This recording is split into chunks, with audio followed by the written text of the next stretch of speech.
I'd request the coordinator, Brother Musa, that please ask one at a time. What we said earlier, first microphone, then second, then third, then fourth. Go in order, otherwise there'll be chaos. Anyone coming on the microphones, I request you to go in order. First microphone from gent, second microphone, third from ladies, fourth, again come to first. Because I feel that we should do justice. That non-Muslim brother was waiting for a long time. So let's be just and go in the order as per the rules of the session. Yes, brother. Your name and profession. Hi, my name is Ahmed.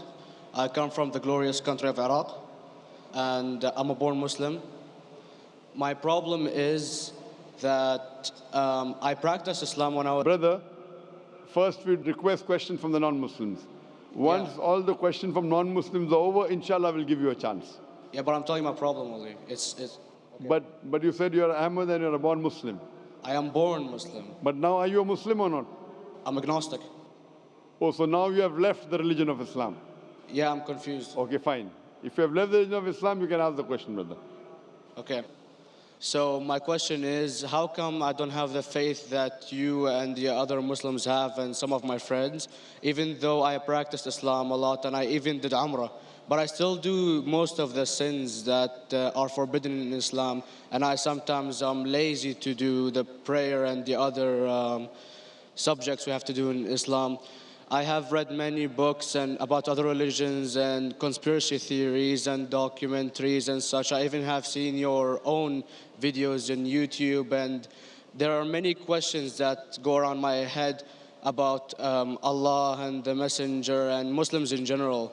And basically the most important question is, you said in one of your debates or questions that Allah is the creator and He's uncreated. But I have realized, how can the uncreated exist? And if He exists, how can we notice Him? How can we see Him or hear Him or feel Him or know of His existence if He's uncreated in our own dimension or so? That's one of the questions.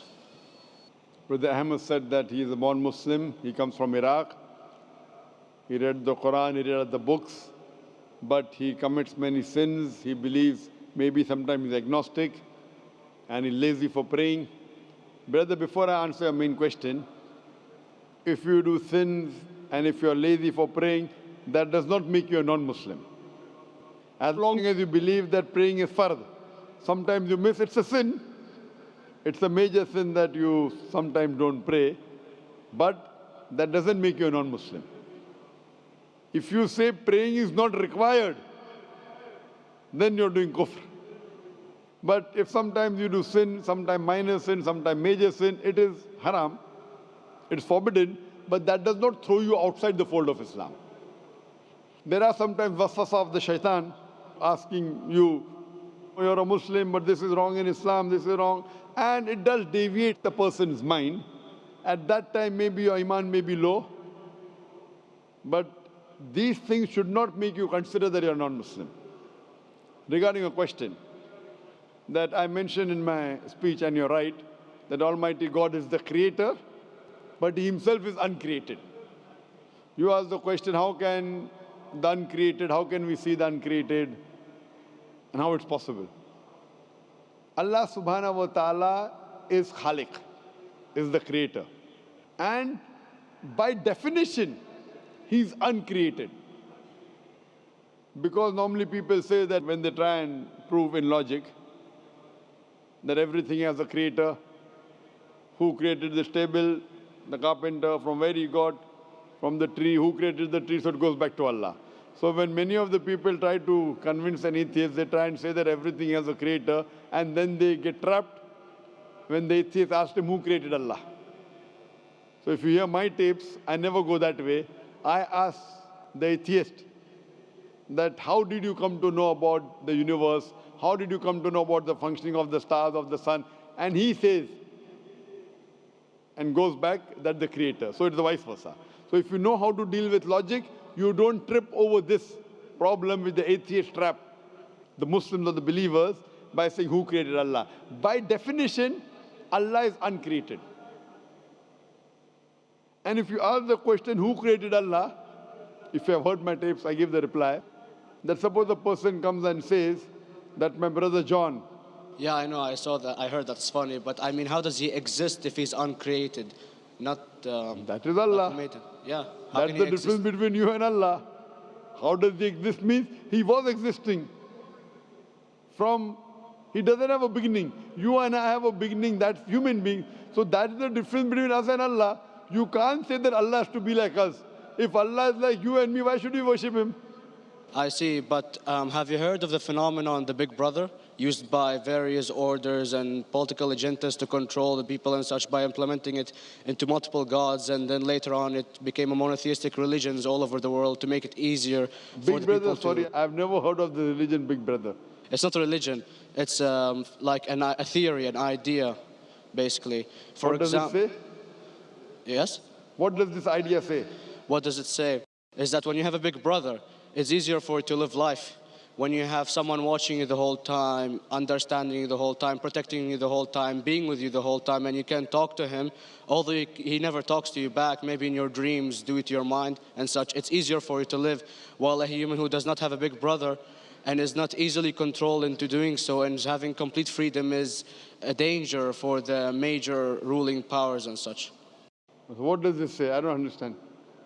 Big brother may be the big brother, may not be the. So what does it have to do with Islam and God? What does it have to do? Because basically Allah is watching you the whole time. So you want to knows, say that Allah is like a big brother? indeed, you use him for your protection so you won't be scared. You know what I mean? See, this is the hypothesis. Hypothesis. If you have heard, how do I convince an atheist? If you have heard my answer, that you said that you're agnostic, you're atheist. Yeah. So first thing I do to an atheist is I congratulate him. What? I congratulate him. Have you heard my answer of atheist? Yeah, you congratulate them and stuff. But I haven't seen your debates with the atheist. I just saw your answers on some questions. Fine, so you haven't seen the answer of atheist. No, but I've seen your debate with David William Campbell. And that showed... William Campbell is not an atheist. Yeah, yeah. Now, when an atheist tells me he does not believe in God like your theory of Big Brother, Yeah.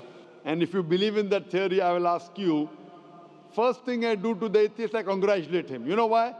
Yeah, because they think and they don't follow what their parent does and such stuff like that. No. I congratulate him because he is not doing blind belief. The other people are doing blind belief. He is a Christian because father is a Christian. He is a Hindu because father is a Hindu. Most of the Muslims are Muslim because father is a Muslim. He is thinking. He says there is no God. He has said the first part of the Islamic Shahada, La ilaha.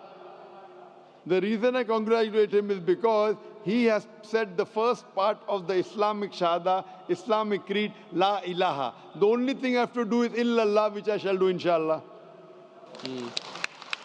So if you have heard my answer, an atheist becomes an atheist because he believes in science, he believes in logic. So I ask him that if an equipment is bought in front of him, which no one in the world has ever seen, and if the question is asked, that who will be the first person who will be able to tell you the mechanism of this new equipment? What is the answer? Of course, he's going to tell you the producer or the maker of this equipment. Creator, producer, maker. So when we ask him questions that how did this universe come into existence, he will talk about the Big Bang.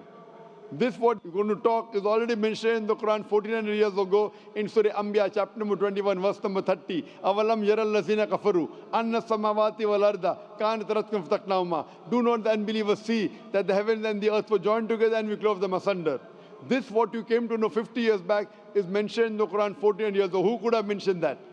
Well, in various civilizations in like 2000 or 5000 BC before Islam came or Christianity itself, there was various civilizations that are good in astronomy and they know more about our solar system than we do now, sadly. Brother, your knowledge of science is little, not in-depth. I do agree. There are certain things which were known as hypotheses. For example, we came to know, we were proved that the earth was spherical in 1577. I know that in 6th century BC, there were Pythagoreans who believed that the earth was spherical. But the same Pythagoreans who believed the earth was spherical also believed that the earth was the center of the universe, which is wrong. You show me one civilization which believes 100% what the Quran has mentioned. I challenge you. What you say, so do you mean to say there was a person who said, okay, this civilization, out of 100 things, these 2 things are right. Out of 100 things, these 5 things are right. Out of this 100, and picked and chose. Who can do that? No one besides the Creator. Even if you know that there were 10 different civilizations, hundreds of civilizations, there is not a single civilization that you know in the past which knew 100% of science what we know today. So where is your logic? Where is your theory? I do know that certain things were hypotheses, which were proved later on. But there is not a single civilization which knows everything what is mentioned in the Quran. So the answer goes back to the original question, who could have collected this in the Quran? Someone 1400 years back, could he do and say, okay, out of these 100 things, these 3 are right. Out of these 100 things, these 2 are right. Out of this, it's not possible. Mathematically, it's not possible. Well, you never gave the idea of extraterrestrials or so. I mean, knowledge is power. And brother, I'm asking a simple question. We are not come here to have a debate. yeah. I'm asking you a question. Point out a single civilization. You're asking something else. Yeah, we are not here to discuss. You can come in the room and discuss. You ask a question, I'm giving you the answer. You gave about old civilization. I told you you're right. But out of 100 things, 98 they were wrong.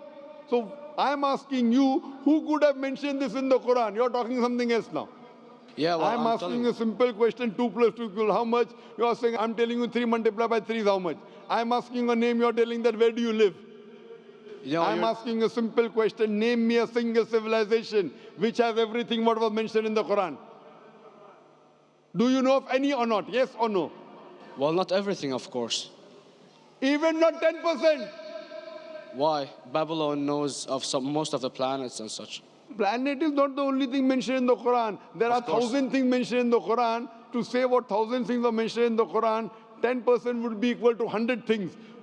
Did Babylonian civilization knew about 100 things mentioned in the Quran? No, because they don't have the They knew 5 or 6 things. In percentage-wise, very small. So, of course. Who can be the author of the Quran besides the Creator to know what is right, what is wrong? Today, science has established the hypothesis mentioned by Babylonian so many centuries back is today proven. So these were hypotheses in the past, which out of them many have been rejected, some have been accepted. So to collect all which is 100% correct has to be from the Creator and no one else. Hope that answers the question. Yeah.